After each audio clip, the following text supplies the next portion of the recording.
Oi, gente, tudo bem com vocês?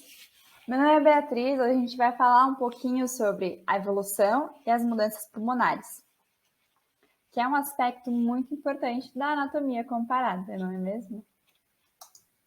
Bom, o que é a evolução? A evolução não é uma mudança proposital, pressionada pelo meio ambiente. O que acontece é que houveram mudanças das características hereditárias de uma população de seres vivos de uma geração para outra. Então, o que aconteceu foi, aconteceu uma mutação, essa mutação de alguma maneira ajudou esses seres vivos a sobreviver, enquanto outros não conseguiram. E essa característica vai ser mantida. Esse processo faz com que as populações de organismos mudem e se diversifiquem ao longo do tempo. Por que é importante comparar os diferentes sistemas respiratórios?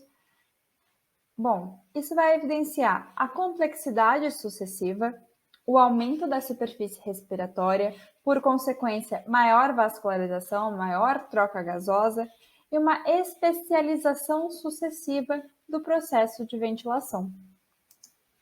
O sistema respiratório é um conjunto de órgãos que permite que você faça trocas gasosas, ou seja, respire.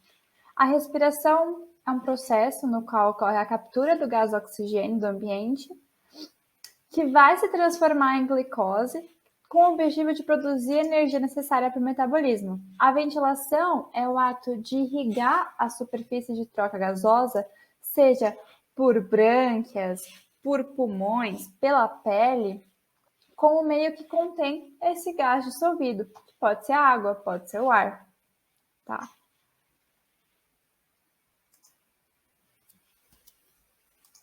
E qual que é a função desse sistema respiratório?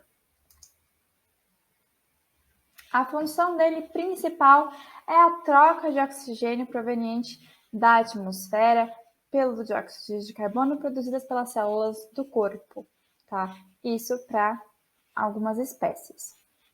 Outras funções do sistema respiratório é a participação no equilíbrio ácido-básico do corpo, mantendo a homeostase, super importante para vários processos metabólicos. A fonação, que é o trabalho muscular que permite a comunicação oral, mas só com o ar vai conseguir trazer isso para o sonoro. A defesa pulmonar contra patógenos e lesões e o metabolismo em si. A gente vai falar agora do organismo que veio primeiro nessa árvore, tá, evolutiva, e vamos para os de maiores complexidade. Os peixes, a maioria dos peixes tem um sistema contracorrente, no qual o peixe vai absorver a água pela boca e devolve para o mar pelas brânquias, fazendo com que a água flua num sentido oposto ao do sangue. Por que isso é tão bom para eles? Isso é extremamente eficiente, pois em qualquer ponto de contato dessa água com os capilares, o sangue será menos concentrado em O2 do que a água.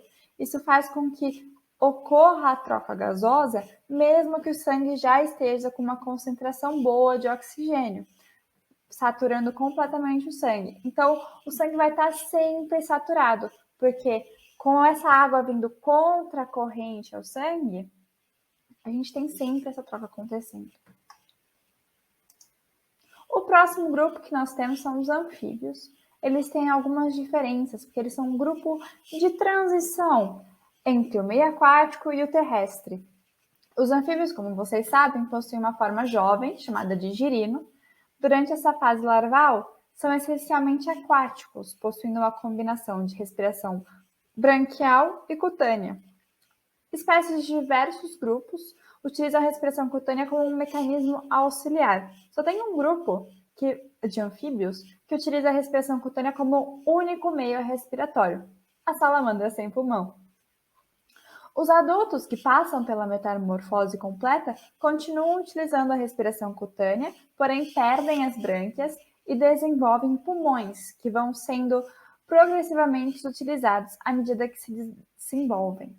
É o que a gente pode ver aqui. À medida que a captação de oxigênio, por exemplo, cai para a pele, ela aumenta para os pulmões nas rãs adultas.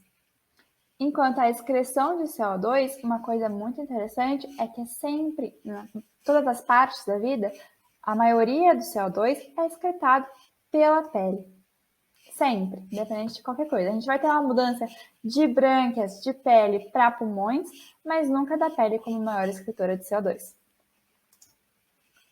Os anfíbios possuem 3 estruturas para respiração na fase adulta: os pulmões, as mucosas da faringe e da boca e a pele. Os pulmões são constituídos de 2 bolsas sem divisão interna.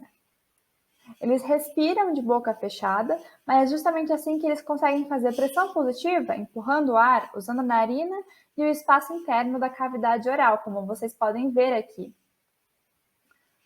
Durante o primeiro estágio de inspiração, os músculos da parte inferior da cavidade oral puxam ar pelas narinas. A seguir, com as narinas e a boca fechada, ele levanta a parte inferior da cavidade oral, forçando a passagem do ar pela traqueia.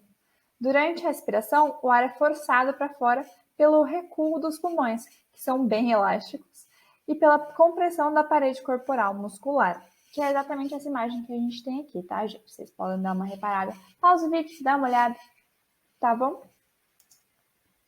Vamos falar agora dos répteis.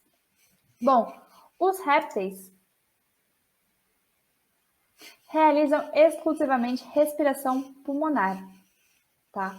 Os lagartos têm uma musculatura interconstal, por onde eles conseguem expandir o tórax e mover esse ar, tá?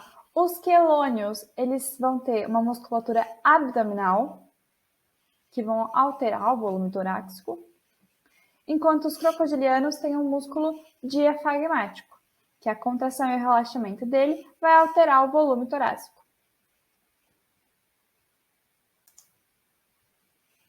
As aves são incríveis, elas voam por um motivo, e esse motivo é a capacidade delas de ser leve. Mas por que tão leve? Bom, elas conseguem ter um volume total de ar dentro de si 3 vezes maior do que de um mamífero, com 9 sacos aéreos. A respiração das aves acontece através de pulmões rígidos. O caminho do ar é o seguinte: o fluxo de ar das aves é unidirecional, ou seja, o ar circulando dentro delas é mais fresco e rico em oxigênio, o que permite que voem nas alturas, onde o ar é mais rarefeito. Além disso, os sacos aéreos absorvem e expelem o calor do corpo das aves, contribuindo para a temperatura delas se mantenha constante, já que elas não têm outros tipos de perda de calor, só pela ofegação. E por fim, chegamos aos mamíferos. Os mamíferos têm, por si só, os mais complexos dos sistemas pulmonares, tá? A gente começa com o brônquio, bronquíolo, alvéolos. Os alvéolos são responsáveis pelas trocas gasosas entre o meio ambiente e o organismo. Essas pequenas bolsas ficam em uma região do pulmão de grande vascularização, ou seja, por onde passa muito sangue, sendo muito eficiente para a troca gasosa. Nos mamíferos domésticos não é diferente. A gente tem a mesma estrutura e eles se diferenciam só um pouquinho. Então, nós temos brônquios, bronquíolos, alvéolos, mas cada um com o seu tamanho, com a sua morfologia. Aqui nós temos algumas figuras de um equino, um bovino, cães e gatos representando os carnívoros e um suíno. Estamos chegando no final e agora o resumo das diferenciações. Então temos o quê? Os peixes, em primeiro lugar, com as brânquias e respiração contra a corrente, pegando O2 da água. Depois nós temos os anfíbios, que iniciam sua vida como girinos, tendo absorção pela pele e pelas brânquias, quando viram adultos, pulmõezinhos e pele. Depois nós temos os répteis, cada um com a sua parte, mas todos eles com pulmões, com diferentes músculos para fazer esse movimento torácico. As aves, com seus sacos aéreos que permitem que elas voem e tenham um volume de ar guardado muito maior. E, por último, os mamíferos, com a maior complexidade e maior especificação para a troca de ar. Muito obrigada a todos vocês por assistirem. Um beijo.